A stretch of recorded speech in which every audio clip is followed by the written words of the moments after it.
Hola queridos, aquí Juan Celeón del The Rose Method. Les vengo a traer otro video de desarrollo personal para ustedes. Entonces, hoy les quiero hablar de la pregunta filosófica más importante de la historia de la filosofía filosofal del mundo, que es ¿quién soy? Esa pregunta ha sido respondida tanto en Oriente como en Occidente de distintas maneras, y ha sido la pregunta más importante de la filosofía y la pregunta que nos lleva a hacernos un montón de otras preguntas en nuestras propias vidas, ¿cierto? Porque si no sé quién soy o me estoy preguntando quién soy, también me preguntaré a dónde voy, ¿cierto? ¿Cuál es el propósito de la vida? ¿Cuál es el sentido de que yo esté aquí ahora, en este momento? O toda la trayectoria que lleva mi vida pasando en distintas etapas, ¿cierto? Adolescencia, infancia, adultez, ¿cierto? Incluso la muerte. ¿Por qué? ¿Cuál es el sentido de la muerte? ¿Por qué venimos aquí, a este mundo, a este planeta, ¿cierto? A esta experiencia incorporada en carne y hueso, en el fondo, en materia, si se va a acabar, ¿cierto? Y todas esas preguntas parten siempre por la pregunta del ser. ¿Quién soy? ¿Ya? Hemos hablado en otros videos, ¿cierto?, que el ser humano se puede dividir en distintos elementos, ¿cierto? Desde los cuerpos más densos que parten con el cuerpo físico, pasando por el emocional, mental, intuicional, y que todo eso compone lo que es materia, ¿cierto? Incluso tus pensamientos son materia, incluso tus emociones son materia. Si todo eso es materia, ¿cierto?, va a acabar, porque la materia tiene esa característica de que está en constante transformación e incluso está más contenida de vacío que de materia. Entonces, ¿qué es lo que nosotros somos? ¿Ya? Y lo que nosotros realmente somos no es algo que podamos entender de manera racional, es algo que nosotros tenemos que experimentar. Y esa es la manera en que las filosofías orientales han respondido a la pregunta, ¿ya? Han llegado a la conclusión de que en realidad nuestra mente, que se compone de pensamientos, está tan abajo del nivel de nuestra esencia, de nuestro ser, de lo que realmente somos, que es incapaz de comprender eso que nosotros somos. Pero existe la posibilidad de experimentarlo. Y por lo tanto, desarrollaron durante los milenios un montón de técnicas y conceptos que soportan esas técnicas para llegar a esa experiencia, ¿ya? Entonces, para ellos es un tema mucho más práctico, ¿cierto? Y por eso muchas filosofías orientales, si uno las empieza a estudiar, ven que la respuesta del ser siempre es tangencial, ¿cierto? Nunca la definen, porque es indefinible.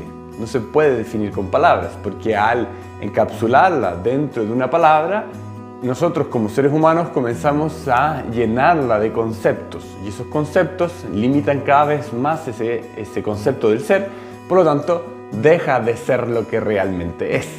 Ahora voy a tratar de explicarlo de una manera más simple, desde el punto de vista occidental. En el occidente, la pregunta por el ser, ¿cierto?, se llegó a una conclusión mucho más simple, ¿cierto? Se dijo que, bueno, el alma, ¿cierto?, ya desde un punto de vista más religioso, ¿cierto?, alma u otras cosas, ¿cierto? Pero se enfocó mucho más en el para qué, ¿cierto?, en el por qué, ¿cierto? ¿Hacia dónde voy? ¿Cierto? Las dos preguntas de la filosofía siempre parten. La primera, la más importante, ¿quién soy? Y la segunda, ¿hacia dónde voy?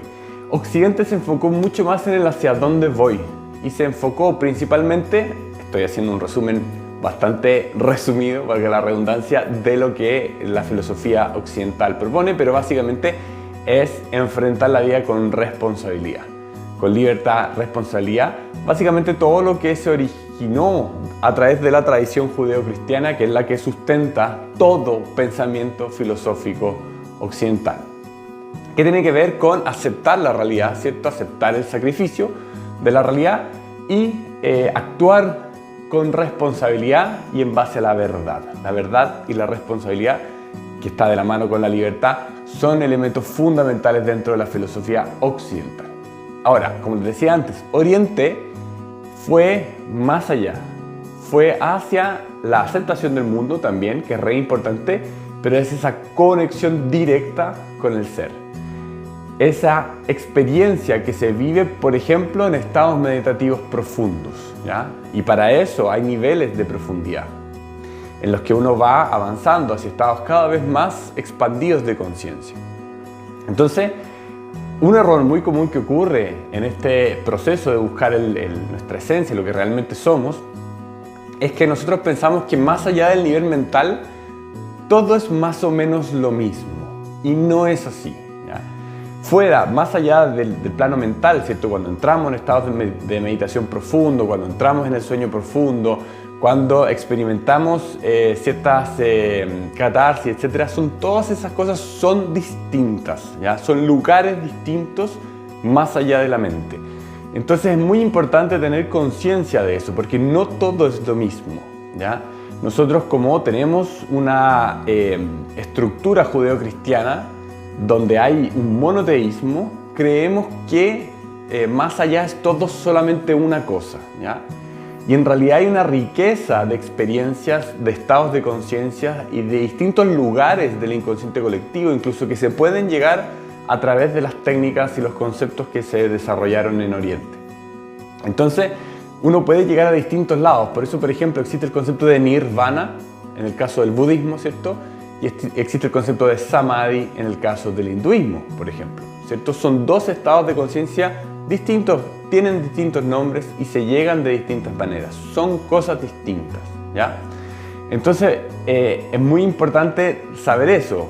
Por ejemplo, el Buda se llama Buda porque hay un estado de conciencia que es el Buddhi, que es una parte de la estructura del ser humano, que es el intelecto. Entonces se le denominó Buda a quien llegó a Buddhi, que es ese estado de conciencia. Bueno, entonces existe así como Buddhi, existe Nirvana, existe Samadhi, existen muchos distintos estados de conciencia y cada uno de ellos también tiene su subdivisión. Así que en realidad son muchas cosas las que nosotros nos podemos encontrar más allá. Y para entenderlos bien hay que estudiarlos bien. Entonces, con eso te quiero traer solamente una técnica, ¿ya? Que viene mucho le enseñaba Ramana Maharishi, que es un sabio, un iluminado de la India, que él decía, siempre hay que preguntarse por el ser. Entonces, yo soy. Entonces, cuando nosotros nos preguntamos quién soy, uno puede decir, bueno, yo soy este cuerpo, pero en realidad uno no es el cuerpo, ¿cierto? Entonces uno tiene que negar la primera respuesta mental que surja. Entonces, ¿quién soy? ¿Soy un cuerpo? En vez de decir soy un cuerpo, digo no soy un cuerpo. Después uno dice, bueno, pero es que soy mis pensamientos. No soy mis pensamientos. Cada respuesta que surja en la mente la vamos negando. Entonces, cada vez que uno se pregunta quién soy, no soy el cuerpo. ¿Quién soy? No soy mis pensamientos. ¿Quién soy? No soy un chileno. ¿Quién soy? No soy un ser humano. ¿Quién soy? No soy la sangre que corre por mis venas. ¿Quién soy? No soy mis ideas. ¿Quién soy? No soy mis preconceptos. Y así tú vas respondiendo cada una de esas preguntas que se va repitiendo. ¿Quién soy? ¿Quién soy? ¿Quién soy? Con la negación de lo primero que surge en tu mente. Lo primero que surge en tu mente se niega. Y luego comienzas y haces ese proceso. Haz ese proceso por varios minutos, durante varias veces por día, y te vas a encontrar con un vacío dentro de la estructura de lo que nosotros creemos que somos. Y cuando nosotros callamos la mente, es el momento donde surgen los otros niveles de conciencia, los niveles que son más sutiles, ¿ya? Este ejercicio, ¿cierto? Que es más una reflexión, te puede permitir darte cuenta de toda la carga que uno tiene dentro de sí, de lo que uno cree que es, ¿cierto? De esa estructura egoica, ¿cierto? De lo que creemos que somos, que en realidad son puros conceptos mentales, ¿ya? Porque lo que realmente somos está más allá de todos esos conceptos mentales.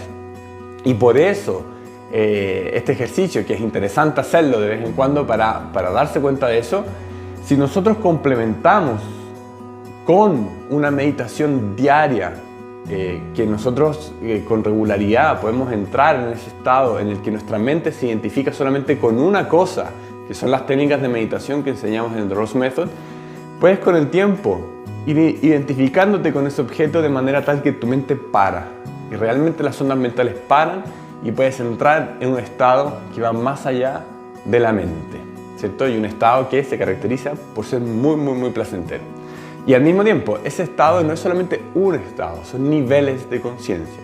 Uno puede ir profundizando ese estado, así como uno puede estar muy concentrado y a veces no tan concentrado y a veces medianamente concentrado, uno puede estar con la mente más expandida o menos expandida o medianamente expandida, pero llega un punto en que realmente se siente esa conexión con el ser.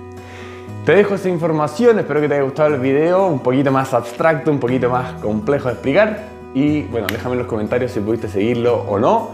Y nos vemos en el próximo video. Si quieres más información, entra a www.drossmethod.cl.